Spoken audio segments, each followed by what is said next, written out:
Well, hey there, all of you PMO leaders out there. Welcome to a first of hopefully many episodes with PMO Global Alliance award winners for 2021-2022. I am so excited to bring to you some top global influencers in the PMO space. And we decided it'd be kind of fun to celebrate this opportunity to honor PMOs globally by getting together and chatting a little bit about what we think is coming with PMOs for 2022 and how you as a PMO leader can get prepared to take full advantage of the endless possibilities available to you in the PMO space. So I have two top global influencers with us here today. I will allow them to introduce themselves, and then we're going to dive into some of the questions and interesting answers we have around where PMOs are headed and what the opportunities are for all of you. So Marisa, welcome. Thank you, Laura. Happy New Year. Thank you for organizing it as well. Lovely to be here to talk about PMOs, which is a topic I love it too. So I'm Marisa Silva. I'm a senior consultant with Wellington. I do advisory, consulting, training as well on project management related topics. And a topic that is very dear to my heart is then PMOs. As a PMO activist or someone that advocates for the PMOs to be elevated, I'm also associated with the PMO Global Alliance, so I'm part of the advisory board, and I was honored to receive an award, so being a finalist for Influencer of the Year, which was a surprise, but very happy as well with that recognition. And that's pretty much it about me. Thank you. And congratulations to you for being named. Thank you. Thank you. One of the top global influencers. Bill, welcome, my longtime friend. It's good to see you online again. It's great to be here. Thank you. So Bill Dow, so 30 plus years of doing project and program management. I'm starting my 20th year of PMOs. So wow.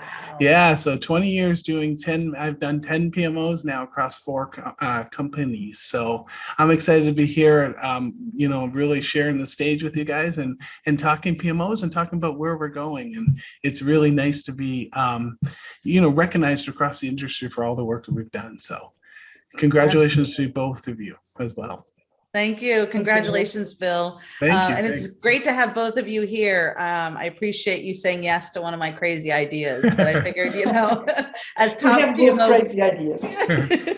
As top PMO global influencers, I think we have a responsibility to not keep all of these things we're seeing coming secret, right? Because we have been doing this for a really long time, and I resonate with all that as well. So I built my first PMO in 1999, and I had no idea what I was doing. No idea. I had a computer science degree and a techie background, but there was these people that were doing this stuff called project management, and those are the people that got everyone else together to make big things happen, and I was totally in.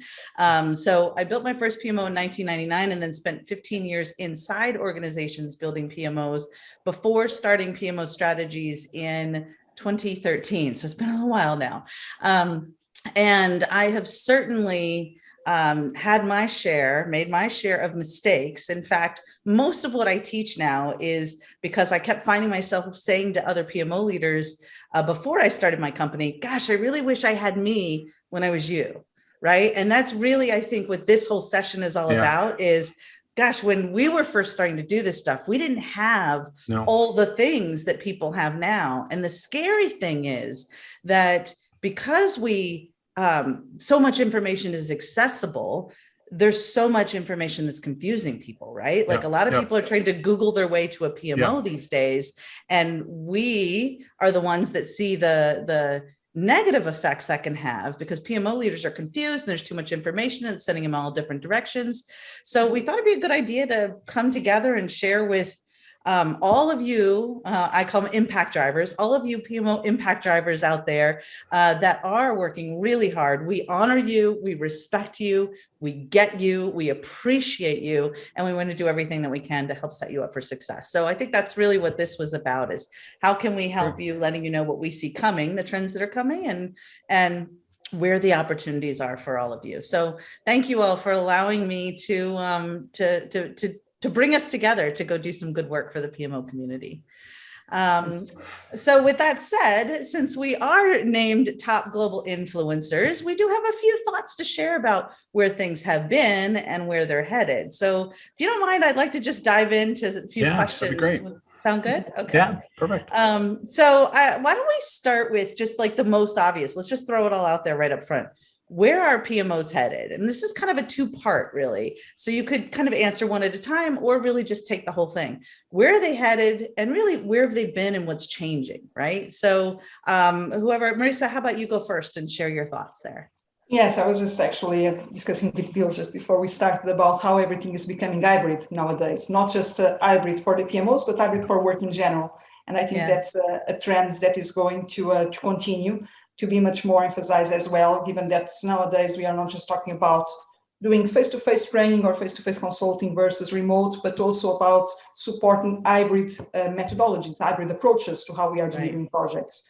Right. So I see more and more PMOs either trying to get to that point or being more aware of the benefits of doing so, where we are mixing and matching. So I'm doing some project management bricolage, as I like to call it, and then also how this is reflected on the teams that are being supported, because it also brings additional challenges to the PMOs that require much more, perhaps, capabilities to upskill also their teams to deal with knowing what is right, what is the best fit for that type of work that is being supported.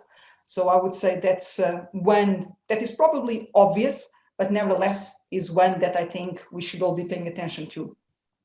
Okay. And sorry. Go ahead, Bill. Yeah. Go ahead. No, I'm just going to jump on the hybrid, because think about what we've been talking about for years and years, right? PMO leaders need to have a seat at the table.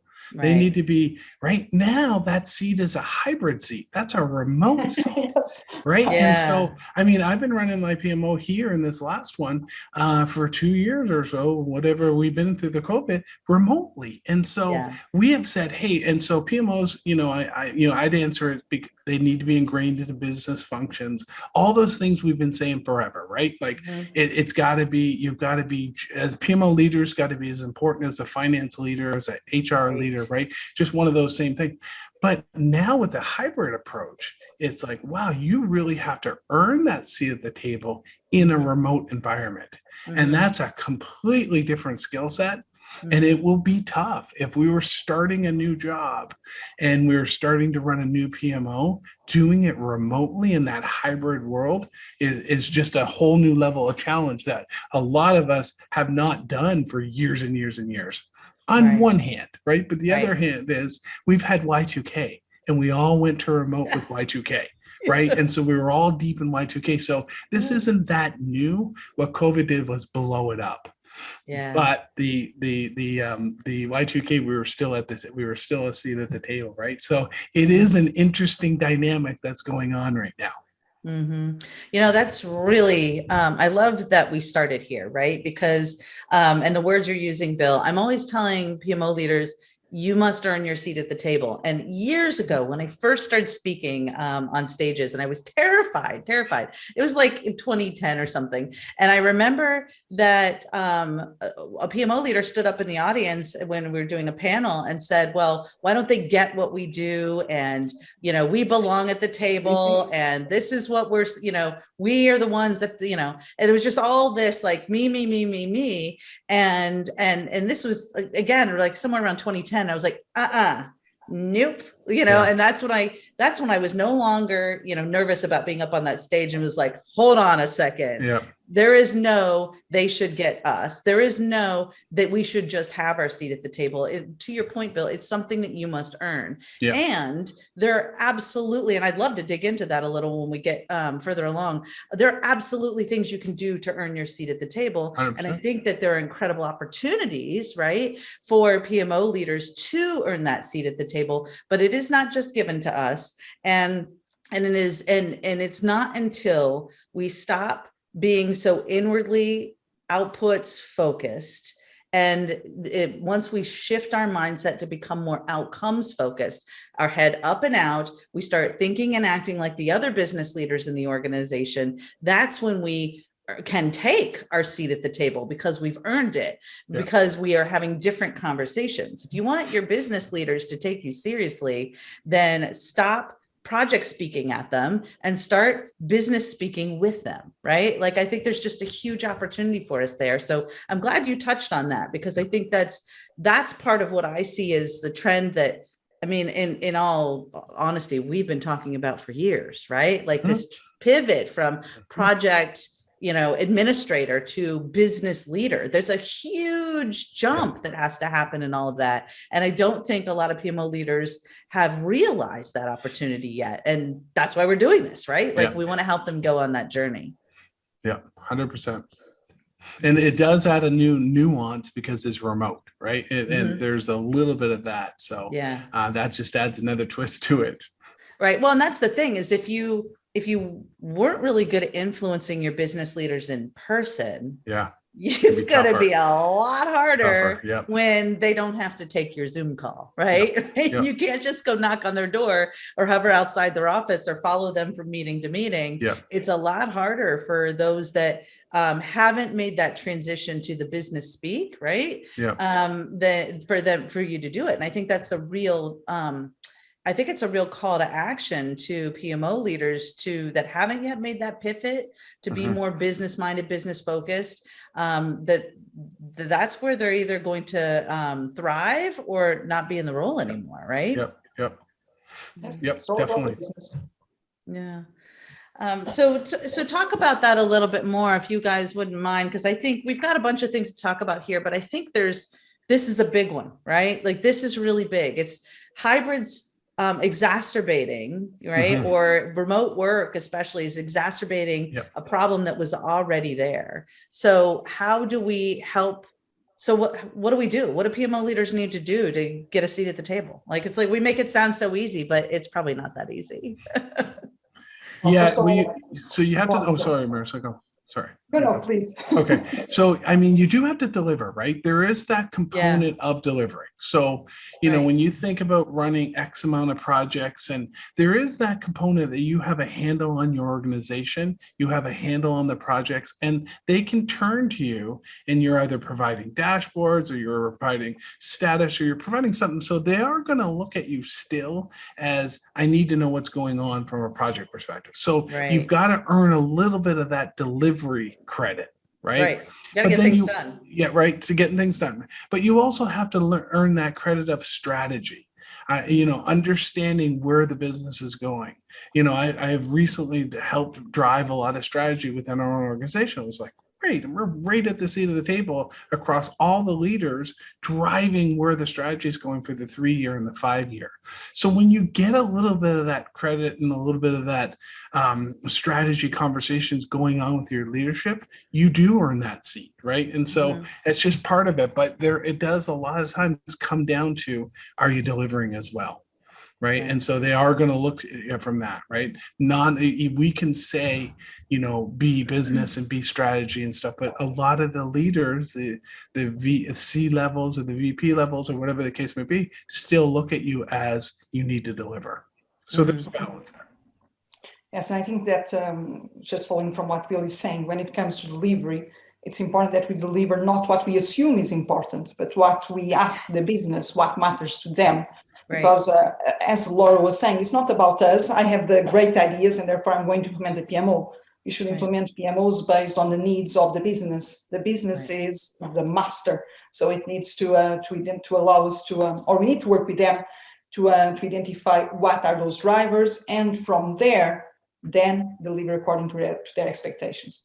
Because I can build the best PMO in the world, but if no one wants it, if no one needs it internally, if no one understands the value of it, then what's the point? You can be very mature, but you are not being effective on your business, which is what matters the most.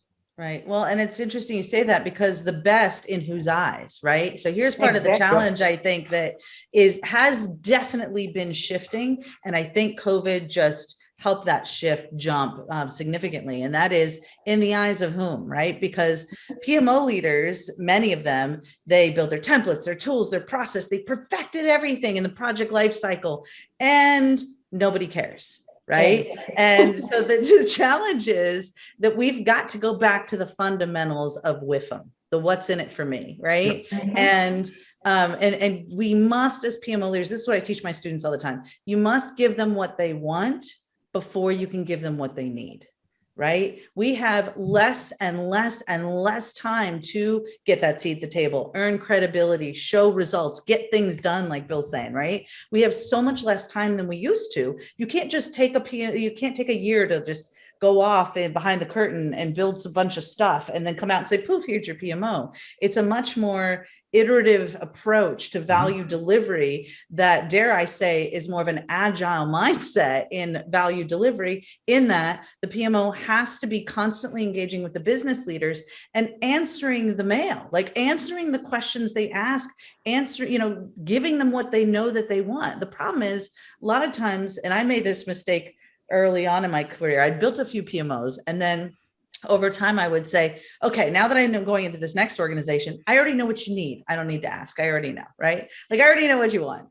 And the problem is that I was building what I thought they wanted. And it doesn't matter if I was right or wrong. I was wrong because I hadn't taken the time to ask the questions, build the stakeholder relationships, really help them, not sell the PMO. I do not believe you should sell the PMO. The PMO's value needs to be completely obvious and evident based on doing what they want, right? They want their pain points solved, right? And I think that's where the challenge is a lot of us go in, especially if we've been doing it for a while and we think we know better than them and we think they should just get us, and we need to completely flip that script and have a different conversation about what they want, what pain do they want solved, and how can we as PMO leaders solve that, build credibility, and then from that credibility and from showing them, like Bill's saying, getting results, getting things done, delivering, then we can build that trust and say, okay, now it's time for us to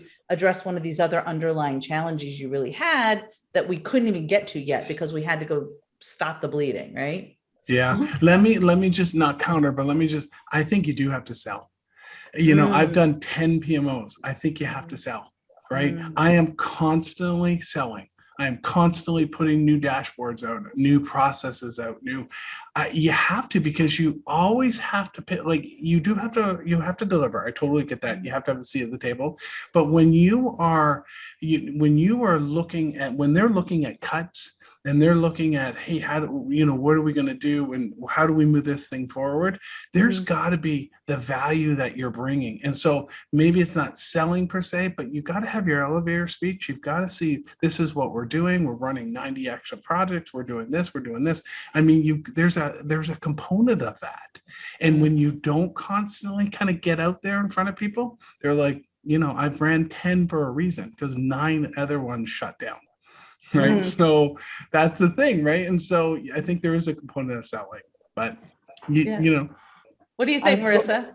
I was just going to say, I don't disagree. Let's put it this way, just because I think that there's an element of selling, although I prefer to call it communicating the value. So understanding what is the value that people want from us, living to that value, but then continuously communicating and reiterating the expectations, just to check if they are still being met or not, if we are still being relevant or not. Now we can call it selling because it's not. At the same time, yes, we are hoping to maybe gain more buy-in from others, expand even to other areas, but it's all, I would say, about communicating that value continuously, not letting people lose track of what we are doing. And there's downstream impacts to that, right? If you're continuing your value, they're going to give you more FTEs. They're going to give you more money. Exactly. They're going to give you the larger, more complicated projects that they may have hired a consultant for. So there is a little bit of that. Maybe that's not the right term, selling, but there is a little bit of that, you being in front of your executive team to get those downstream impacts. Yes. It doesn't need to be everything, how do they say, singing and dancing and all lights everywhere. I think it's more important, even if you just to go back to your sponsor and say that you are in the middle of that roadmap, or you are showing, an amber status on the performance of the PMO because you don't have the resources, or because there's an external factor. But trying to gain help from them, building the case for change by continuously communicating, I think it's one of the fundamental steps of the PMO value life cycle. So I'll just comment on this. Maybe it's semantics, maybe, but I can tell you that my students that have been successful for a very long time, again and again, getting raises and promotions and bigger jobs and bigger roles and all of them having their seat at the table. Do not sell the PMO, because what they're doing, like Marisa is saying, is communicating the value. I like to think of it more like marketing. There is a need, and there is something that can fill that need, right? Mm-hmm. And so it's really combining the desires of the executives, the WIFM, what they want solved, what they want help with, and the way that the PMO can do that. So what I teach them is to really focus more on identifying that pain, communicating that pain back to their business leaders, and instead of selling or pushing the solutions, really focusing on what the world's going to look like for them once they see the results. So the outcome, the impact, the results, the way the world's going to look to them, that's more of a marketing and communications kind of conversation. So Bill, we're probably not very far off here, but there's I'm not looking at selling as a bad thing though. Like, I don't think that word's a bad word, because I don't see selling and marketing that different in the big scheme of things. Right. So, well, I think the chief marketing officer and the chief sales business development officer would say there. But the moral of the story here, I think, for all of us is that what we're trying to do is help PMO leaders understand that the conversations that they need to be having is not push, because you need my services, because you need my solutions. Instead, and this is, Bill, I think what you were saying is you've got to show value and continually have conversations with the business leaders all the time on here's the results we're helping you achieve. And a really important part of that I think a lot of PMO leaders forget to do, because they don't want to brag, is they forget to take credit where credit is due, right? The huge wins, like Bill, you've been having huge wins in your PMO, and especially during the COVID-19 global pandemic, and your PMOs helped make big stuff happen. And you're not going, you must take the opportunity to say, and we were behind this, and here is how we helped the business move the needle, right? But it's a very different conversation than saying, well, we put process in place, we put dashboards in place, nobody cares. What they care about is that I have the information now to make educated, informed decisions to move the business forward quickly, right? What they care about is that that they're getting the results, they're getting the outcomes, they're getting a return for their investment in time and energy and resources and all that. And I think that's my point in saying don't sell is that a lot of PMO leaders, when they sell, are pushing as opposed to showing. Right? No, 100%. Yeah, they're pushing the tool or the. I totally get that. Makes sense. Yeah, and that's a big. And you had said it earlier. I had made the same mistake, right? I had made the same mistakes of going in with the tools and going in with the project online, the Power BIs and stuff, and that is all good and that makes sense. But when you break it down to what are their business problems and having those business conversations, it just makes a fundamental shift and difference on how you run your PMO. Right. So it goes back to the so what. You have this beautiful tool, you have this perfect process. So what does this gives me as a business leader? But that's where organizational change management is so important, right? Right. So let's put a pin in that org change management for 1 second, because that's like a whole thing I think we should dive into. I want to ask you though, because we're on kind of the topic of mistakes that PMO leaders are making, right? Can you all share like what are some of those, and we're opening the kimono here and saying, look, we've made a lot of mistakes. Like that's how we know so much, right? Let us, all of us, these global influencers in the PMO space, let us have made all those mistakes, share all the results with you so you know what to not do and what to do differently, right? We've all learned from those mistakes and we have the battle scars to prove it. So can you share like some of the big mistakes? We started here, and Marisa, I'd like to start with you. Can you share some of the big mistakes that you made and what you would do differently now? I can share perhaps the one that stayed with me since the very beginning when I started, because I was fortunate enough, or lucky enough, if you want, given that I'm known as the lucky PM out there, to have been given full authority to lead a PMO. This was a PMO for Portugal and Spain, so 2 different countries, and so members in different areas as well.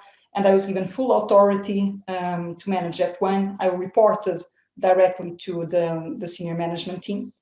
And I was feeling very powerful. It's fair to say. The way that whatever the PMO said was to be followed. There were no questions asked. If you were not following the process, the practice, whatever it was, you would see that in your salary, actually. Mm-hmm. So there were consequences, accountability, indeed. I've never come across a company that was that rigid in the approach, but nevertheless, even for timesheets, for instance, we had to complete timesheets, all of us, because that's how invoices would be generated based on the billable work. And the rule was, unless you are in hospital, you need to complete your timesheets by Friday. Otherwise, that will have an impact as well. So I think that my biggest mistake was the lack of stakeholder or customer, as I like to call it, buy-in. People were saying me, I was not the most, I was probably the most hated person in the company, because whatever I was reporting back to the senior leadership team had an impact on their day-to-day, what they would get at the end of the month. So building that stakeholder buy-in, ensuring that people knew that there was a reason for those practices to have been implemented, and answering that, so what? So what will now happen with those results? I think that was the lesson that always stayed with me, and that's something that nowadays, in my role as a consultant and as a trainer, is one that I always like to emphasize, that you need to build that engagement. Is all about engagement with others. Yeah, for sure. That's big on my list too. So I second that. Bill, what about you? Other mistakes you're willing to share? Yeah, of course. Yeah. So definitely, went down the PMI, went down the tools and process path. But the biggest mistake is really around not focusing as much on the people. And I've completely flipped on that. So I have 35 direct reports or something right now. I do one-on-ones, I do rounding with them. We've got leadership programs and mentoring programs and buddy programs. So really blowing out that relationship and understanding that this is a people business. Yeah. This is just people. This is about relationships, both at the peer level and the folks that report to you. So biggest mistake is not treating your PMO like an organization, as important as HR, as important as finance, and really building programs for your people. How do you move your people through their career paths? How do you get them the PMP, or how do you get them the Agile certification, or whatever the case may be? But focusing on people has been a radical shift across the last couple of PMOs. And it's really worked out well because you treat your PMO very differently. You treat it like an organization. Yeah. Just like finance would, just like HR would, just like IT would. So focusing on the people is critical. So I just want to comment, absolutely. Like, to me, that's one of the biggest mistakes I see PMO leaders making is, and it's all tied into thinking we know better, thinking we don't need to talk to everybody, thinking that, all of there's a lot of mistakes buried in that, right? And those can all be solved. And whenever I see students coming into me in our program that aren't investing that time, they always end up, for example, like in our program, we have 6 steps in the process, right? 6 phases you go through to set up a PMO or up-level your PMO. And very early, I have them investing a great deal of time on stakeholder engagement.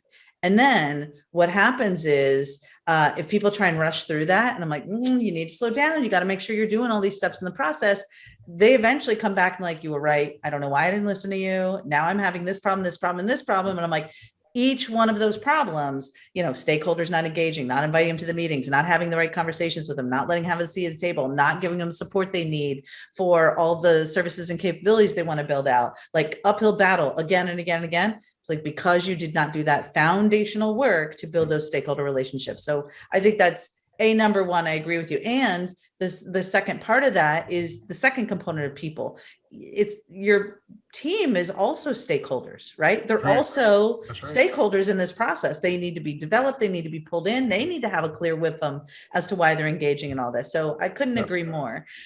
So I'm with you on the stakeholder stuff and on that being a huge mistake. What about maybe an opportunity? So we've been talking about like that there are these big opportunities for PMOs, and we've talked about getting your seat at the table and engaging stakeholders and things like that. Is there maybe something different or new or a trend you see coming with where PMO leaders might have a big opportunity? And I'll give an example. When the COVID-19 pandemic became a global pandemic, many PMO leaders were scrambling, like, oh my gosh, what am I supposed to do? How do I keep building all my services and capabilities when the world's blowing up around me? And I was telling him that it was a big opportunity to pivot. And Bill, you've got perfect case study example of this in the PMO you're running, to pivot and stop doing the stuff that they were doing and shift their focus to what their business leaders needed help with in the moment and solve that, right? Are there other things like that coming? Like, we all know that created a great opportunity, but are there other opportunities coming, maybe with hybrid or maybe with other business trends going on? I'd love to hear your thoughts on that. Marisa, I see you ready to jump on this one. No, it's just, I'm agreeing what you are saying, Laura, just because I've seen it myself when the pandemic hit, exactly that moment. I noticed that PMOs started to look into different services, different areas. And I think it makes sense because it is an opportunity for us to elevate our profile. Those two things were in particular portfolio management and assurance. Now, working remotely, what happened was that people were more concerned with the status of the projects, the health of the portfolio, but they are not there next to their peers, next to the I don't know, the head of department, whoever those are, to ask. So ensuring that there is visibility, that there is assurance mechanisms in place is one of those areas. As for portfolio management, when the pandemic hits, some of my clients actually got their revenue streams cut or shut.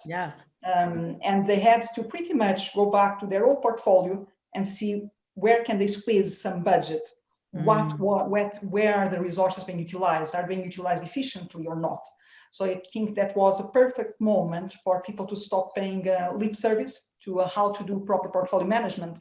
And they were forced to now do portfolio management effectively. So that created an opportunity for the PMO. And some of my clients, some of those PMOs actually are now gaining much more visibility in the organization as a consequence as well. Because they've got a view of the world and everything that's going on, right? Because they answered the key pain points that the business was asking: assurance, and how do we solve this problem now that we don't have budget available, that we don't have resources, that they're all being moved into urgent COVID response projects. What we do about the rest of the portfolio?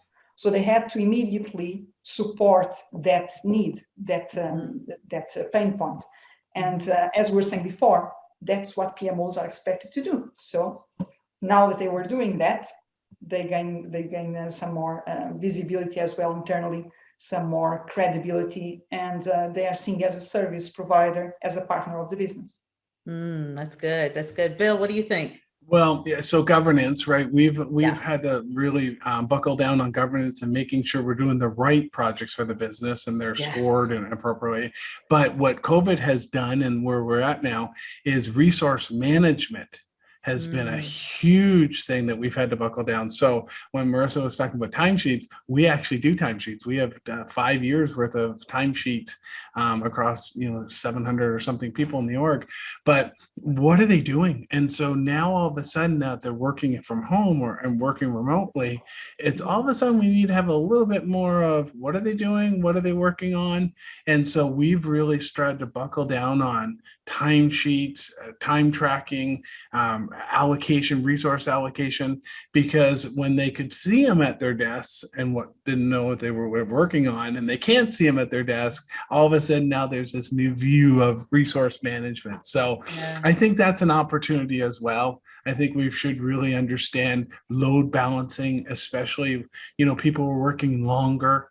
Right. They're not doing the buses in and they're not going for lunches. So now we need to really understand the load balance on people, and resource management really helps with that. So how do you, I'll share some thoughts on what I see opportunities as well, but I'm curious, Bill, because many PMO leaders are like, yes, I know we need to do this, but I get everyone fighting me tooth and nail about the timesheets and filling out data in the portfolio and all the stuff. And, the real information is actually hiding somewhere on my desktop. How do you persuade, how do you show the people that are supposed to be filling out these timesheets that this is actually a good idea as opposed to micromanaging them? Yeah, no, we got them filling it in. There's no question they fill it in.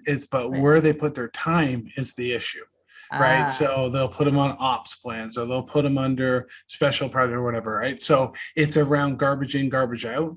We do yeah. have them putting garbage in, right? We do have them putting the stuff in, but now we're starting to refine it with, good reporting. But think about it. If you're saying you're overworked and you're asking for more resources, we're Yeah. like, well, now you got to prove that, right? Now you Mhm. got to show us what your resources are doing. So I luckily walked into a PMO that was already doing timesheets, but Mhm. we've been tightening up what they're putting their time on and where they're putting their Mhm. time, and getting rid of those theisms and those, hey, this is my domain and these are my people.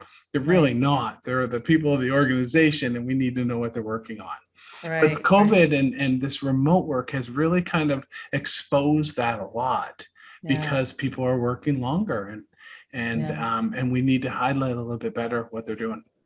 Mhm. That's great. So, I guess sometime last year, I believe I released a podcast called Start with PPM, trying to say, start with project portfolio management, and here's why, right? And it touched on the resources and being able to answer the business questions, et cetera. And so I totally agree that big picture, resource management, portfolio management, all of these things, which are really technically at the front end of the process, are Mhm. where more opportunities lie. And that's one thing Yes. that I want to share that's a little bit different. And it's looking at where people are spending their time now as PMO leaders and where there are better opportunities. So, for example, when PMO leaders are hired, oftentimes they're being hired because projects are taking too long, projects are costing too much, the project process is broken, project management's broken, we don't have good, well-trained project managers, right? Like that's normally what we hear when the PMO leader gets hired. Not all the Yep. time, but normally it's those kind Yep. of things, right?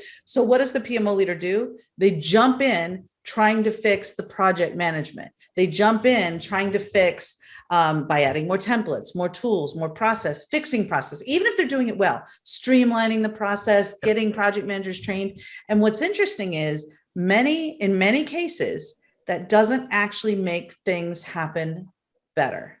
Meaning they fix the project process, the project management, the project managers, they got all the best trained, they got all the best process, they got all the tools, and still projects are taking too long, costing too much. And what's actually happening is that they were putting a Band-Aid on a symptom as opposed to an underlying root cause. The PMO is hired to fix what they think the business leaders think the problem is, because they don't actually want to dig into where the real problems lie. And that's at Mhm. the front end of the process. And what both of you all are hinting at here is usually where the problems are is, well, we started all 643 projects on January 1st this year. And we assigned all of our subject matter experts to 18 projects at once. And we are saying everything is number one priority. And like the list goes on and on and Yep. on.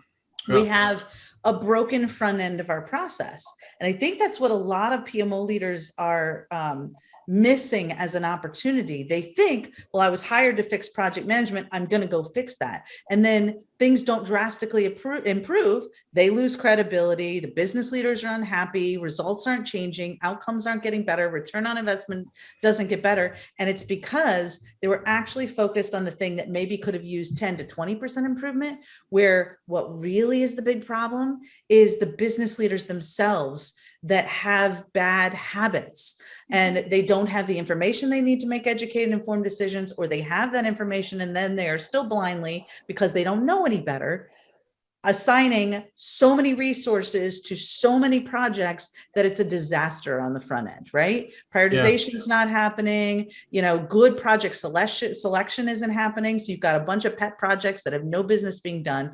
Really good strategic alignment with the projects to, the business strategy isn't happening. So people don't know why they're doing the work they're doing. They don't know what they're doing. I mean, I could go on and on, right? Mhm. And you all are like jumping in, like, here's the answer, right? And so what I wanted to do is take a step back and say, and this is why that's the answer, because the really big problems are actually before the project has ever started. Yeah. Right. The really big problems are there. Yeah. No, Laura, that's awesome. And they're actually, the bigger problems is before the PMO manager is hired.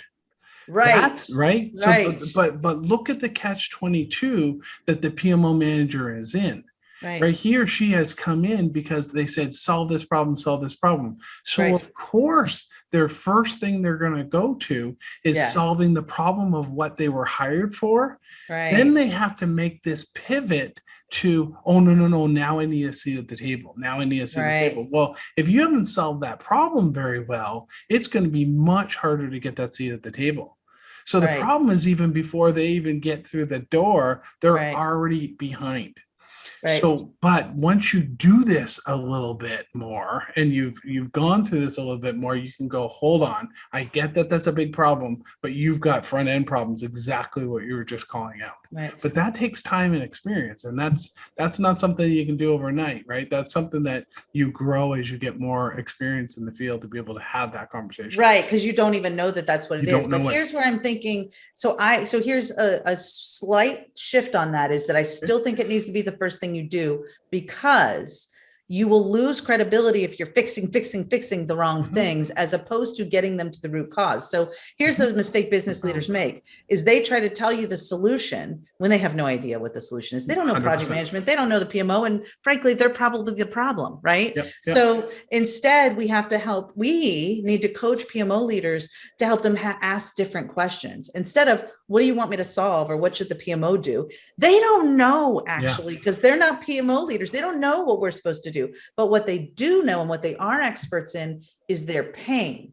Right. So if you can get them talking about your pain, their pain, the pain they have, which is, I don't have the information I need to make decisions. I don't know what people are doing. Why does it seem like nothing gets done? If you can get them to just stay focused on their pain, then you can say, okay, would you like some help with that? Because I can solve that for you. And then skip to, here's what the world's going to look like as a result. Instead, a lot of PMO leaders are selling the solution instead of explaining that they're going to help them get to the outcome and staying focused on that pain. Then the PMO can say, you know what, there are absolutely some symptoms here, but the root cause is actually, and you can show it by having a good resource dashboard, that we have resources allocated 450%.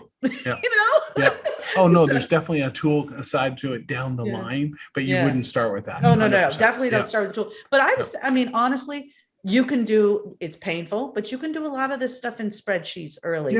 I never tell my students to start with tools, because if they do, they're going to lose people in the technology and in the automation, as opposed to getting the problem solved. But you can do it with, listen, I've done it on whiteboards. Like, here's your people. Let's take one portfolio, look at your people, look at the projects, look at the allocation. And can you start 45 things at exactly the same time? No. Well, your people can't either. Right. Marisa, what do you think? No, I agree. I was just thinking of an actual example of looking to the wrong problem, trying to or understanding that it was, so that it could be a solution. So I had a recent client who were engaging with us as consultants to look into their governance, and they were thinking that they needed to do much more agile governance. So looking into agile methods, having agile teams, and so on. And actually talking with the different stakeholders, diagnosing a bit more, we then realized that actually that was not the problem at all. The problem was just that they were doing incorrect resource management. So they were screaming for agile because they couldn't find resources anywhere, because the resources were being poorly allocated to projects. So it took a while to actually make them realize that actually that's could be a solution, but not to this problem. So we need to go back to the root cause and fix that first, and seeing also why the culture that you have is not helping in getting us there. And then we'll focus on the other problems.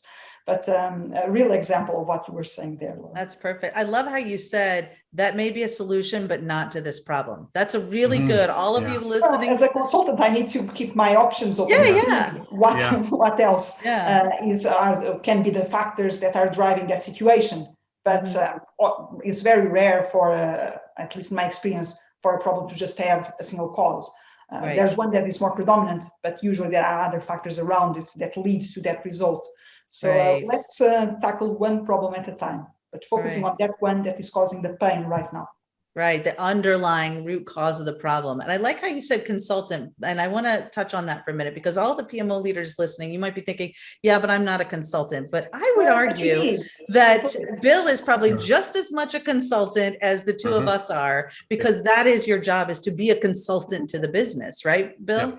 Yeah, 100%. Yeah, you have to. Yeah, you have to. You have to bring your experience, your background, and you have to bring that. Hey, wait a second. Let's look at this as a big picture, as a consultant would. Right. Let's step back and let's not be so focused in on this particular issue. Let's think big. Let's think strategy. Oh, I love it. I love it. So Marisa, you touched on Agile. So I'd like to go there, if that's okay. Can we go there from a PMO perspective? I'm not afraid of Agile. So I want to just share a thought on this, and then I'd love to, hear your thoughts on Agile, and if it's a part of the PMO and if it's not a part of the PMO and all of that. I will say one thing. I do not believe a PMO should be defined by their implementation methodology. Right. Right. There shouldn't be an Agile PMO, just like there shouldn't be a Waterfall PMO. And I remember, Bill, back when you and I both shared the stage back at ProjectCon years ago, that was one of the big things Jesse and I talked about in our keynote is you don't want the PMO to be defined by Waterfall, right? Because everyone's like, PMO takes too long and there's too much process and all this, right? So the same thing, you wouldn't want it to be defined by any implementation methodology. It's much more than that. And Agile, frankly, is much more than that. So I'd love to hear your thoughts on, Agile in the PMO, Agile helping with Agile transformation, who owns that? Like, because there's this big thing going on like this, which Bill, Jesse and I made fun of in our keynote, right? So talk to me about that. What are you all seeing, and where should we be on this? And what's the role of the PMO? Well, first of all, I just want to disclaimer, I don't believe in that black and white view of the world of projects or PMOs at all. I think there's waterfall or predictive ways of working, traditional, as someone claimed. We always had some principles of agility involved in it. That's how projects should be run, regardless of what you call it. And then at the same time, the more agilistic view of the world, I think, can also benefit from some of the structures, some of the guidance from the more traditional, once again. So there are benefits in combining both. Now, in my experience, I see more and more PMOs trying to be more agile, sometimes for the wrong reasons, as I was explaining before. So seeing it as a solution, but not understanding what really is the problem that they are trying to solve. Right. But in some organizations as well that I work with, they are actually now making the move, not just focusing on Agile as a delivery method, but bringing that mindset to the whole organization. So more and more I see PMOs being involved in Agile transformations and leading the way there. So guiding by example, doing it first in their own team, their own departments, and then supporting others in that role. And by supporting others, I mean providing guidance, assisting with the business leaders as well with that mindset, working with Agile coaches. So being part of the team rather than being us versus them. Right, for sure. So in your view, it's not really like one or the other, or there should be two separate things. The PMO has a really important role in helping to bring change in the organization, Agile transformation included. They should be the best friend of the Agile coach, the Scrum Master, whatever you want to call it, because we are all in it together. It's ultimately, is that so what or the why? Why are we doing this? And how can the PMO support it? So if you look into the main objectives of the different teams, the different roles, we are all going for the same key one. So we just need to help each other. That's great. I love it. Bill, what do you think? Yeah, so medical, right? So right now I'm in medical, and so that's not something coming. So it's coming, but it's a slower draw, right? So if we're building facilities, we're building, large wings of a hospital, we're not doing Agile. Sorry, it's not going to happen, right? But I love that Agile mindset. And those are the types of things that we are doing. We are trying to bring Agile mindset to it. I gather my leadership every day and we have a quick sync of what's going on, what's happening, right? So that mindset shift, but we do have to look at the type of projects. If we are taking computers out of nursing stations, 600-700 computers, and we're replacing HPs to XYZs or whatever, right? We can't do that in an Agile fashion. Sure, we could do it by the floor. We could, we could force Agile there, but in this medical environment, it's a little bit slower of a draw because we're working with nurses and doctors and operating rooms and all that stuff. It's just not set up necessarily for Agile, but we are trying with that mindset. We love the Agile mindset, but it's got to be the right place, right time. But we'll get there. We'll try to get there, Right. but a little bit slower.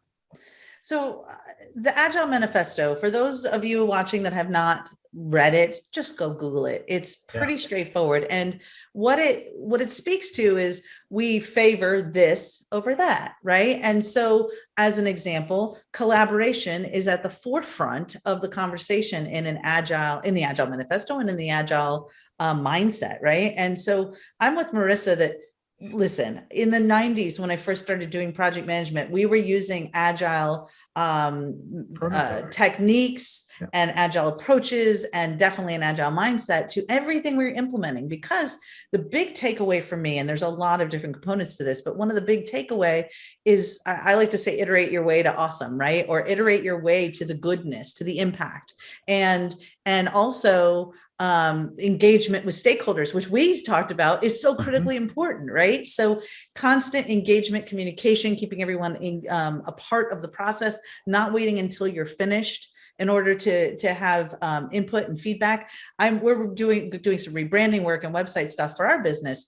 Do you think I'd want to give my requirements, then wait all the way to the end to see what things look like? No way, right? You want to iterate your way there, right? And with our Impact Engine PMO program, it's an Agile approach to implementing PMO capabilities, because, and this is where I think it goes back to our stakeholders and understanding them, business leaders do not have the patience to wait for a year or to see anything out of the PMO that they just funded, right? They want to see constant value delivery. So how can you break down all of your big picture ideas for all the wonderful things you want to do for the PMO, really focus on some of those big pain points the business leaders identified and give them what they want first, then keep iterating your way to the higher impact over time. So I think for what I'm teaching my students anyway, and what we've been talking about, is that there's no us and them with the PMO versus Agile. They should be one and the same. And what I mean by that is, whether you have a separate department that does Agile, or you have an Agile coach, or it's, something the organization wants to switch to, I think it's all about fit for purpose and the PMO's role in helping the organization deliver on change, regardless of what that change is, right? So the PMO should be there. If the business strategy is to have a more iterative approach to value delivery for the whole organization, great. Agile techniques and mechanisms can get you there. And what can the PMO do to help ensure that strategy is delivered? The issue that we're seeing with Agile, and it's not there yet, is it's still IT representing the business. Represented, right? And that's the problem, right? We had that at Microsoft. It was, we represented you, right? No, if you're going to do this, you got to buy in, and everyone's got to buy in, the business or operations, whatever, included in that. Right. So it's that representing is why we still struggle. We have Agile or Waterfall, or we have that, that merge scenario, because we don't have the business and operations engaged yet. Yeah, agreed. So speaking of not having the organization, so the PMO has a role in helping the organization deliver on change. Yet many of our PMOs don't have a lot of experience in their teams with organizational change management, or understanding the importance of organizational change management in the role that they have in the PMO. So can you all share your thoughts about organizational change management in the context of the PMO, and what the PMO's role should be, and what PMO leaders have an opportunity to do? Marisa, I was just going to say, answering your question or your comment, if they don't, they should. Yeah. We are in a talent war now. So either you have those competencies, or you are going to be out of the business very soon. And organizations, it's all about change happening all the time. Projects are about change. So the PMO should be a change agent themselves, not just by leading by example, as I was saying before, but also by supporting others in driving and delivering that change. So definitely a competency that PMOs should seek in their teams. For sure. Bill, what do you think? Yeah, 100% agree. We are all in. If I could reverse my career 30 years, I would say, ProSci, where were you 30 years ago? Exactly. Or Connor or Cotter or something, right?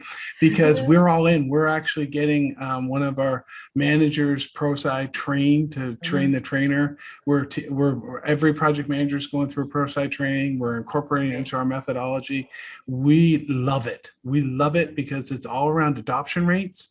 And you think about delivering a new system to a doctor or to a nurse or something, they're so busy, they do not have time. We have to get that buy-in. It's tremendous around adoption. And so we are all in, feet first. We're diving into it. We absolutely love it. And we're going ProSci. We're going AdCar model.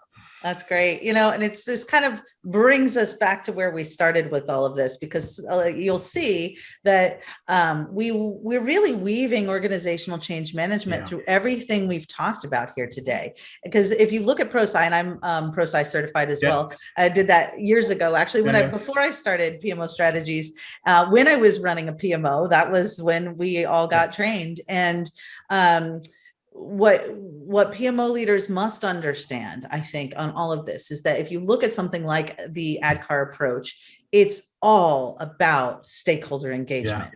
It's all about the people. They say that the number one factor in determining success or failure of a change initiative is sponsor engagement.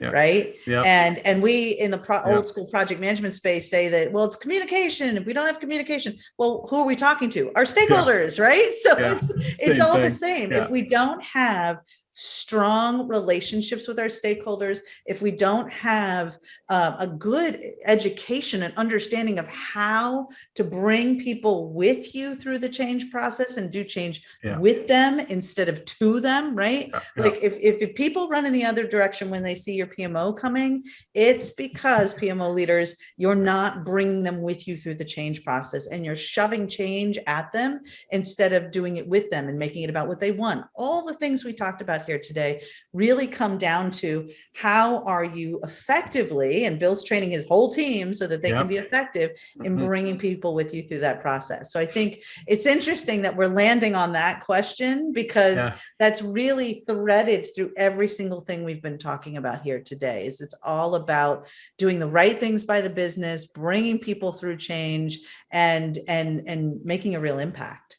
So, go ahead, Bill. Well, no, it's funny because where was it 30 years ago, right? Because projects failed, right? I mean, where was this concept of change, and why has it come up so strong so recently, right? And it is really kind of interesting because we've been doing projects for hundreds and hundreds of years, and the same people would be adopting and accepting those projects, and we saw all those failure rates. So I don't know, for some reason, it's starting to get and really get some momentum going on it, and it's so important around adoption. So critical. I would say that the people that were naturally good at it, what they did well got codified. That's what I think happened, because people were good at it. And those superstars, right? You two were probably amongst that list of the superstars that your business leaders would say, I know you can help me do this because you just have what it takes, right? I think they codified that and it turned it into like the AdCar model, for example. They figured out these were the secrets, right? And that's, I think, what all of us do. Bill, you write books, and Marisa, you are teaching consulting on this PMO stuff all the time. We have all things, with the podcast and the PMO Impact Engine PMO program. We're all codifying the success world for PMO leaders, right? I think that's the same thing, is that, and each one of us, I can guarantee each one of us has that strong thread of change management through everything that we're teaching and doing ourselves, right? Yeah. Oh, it's so important. So before we wrap up here really quickly, I just wonder if you all want to and I know I'm just throwing this out there, is there any last words of wisdom or advice that you have for PMO leaders to help them on their journey and help them make a bigger impact? Is there anything in particular you think, just one little tidbit of advice as we wrap up here today? Who wants to go first? For a second. Work on relationships. That has been emphasized during our talk, but nevertheless, no one destroys what one helps to build. If you co-create the PMO with others, you have higher chances of success. Yes, so that is my tip. Bill, Yeah. go ahead. I'm going to jump on it and say people, right? Is really build those people programs, really treat your organization like an organization. And you're no different than a finance leader, an HR leader, an IT leader. And when you have that mindset, you're going to approach your PMO very differently. Yes. And I think, yes. So amen to all of that. And I guess just not to be redundant, I'll say a little bit kind of different twist, which is understand your why. Yeah. Not just why you want to do something, but why the PMO is there and how you can help take the organization and your own mindset and focus from outputs thinking to outcomes thinking. And it all kind of wraps up with the why. If you really ask, why are we here? Why did the business leaders hire us? Why are they having these pain points? You dig and dig and dig, you will find the secrets to earning your seat at the table super quickly by shifting the way you think about your role and knowing that your why is not to build templates, tools, and process. You might need them, but your why is to help the organization deliver on its strategy with the highest impact possible, getting them to that return on investment, no matter what that looks like for them. So I think it's, and you have to do that through all the people. That's right.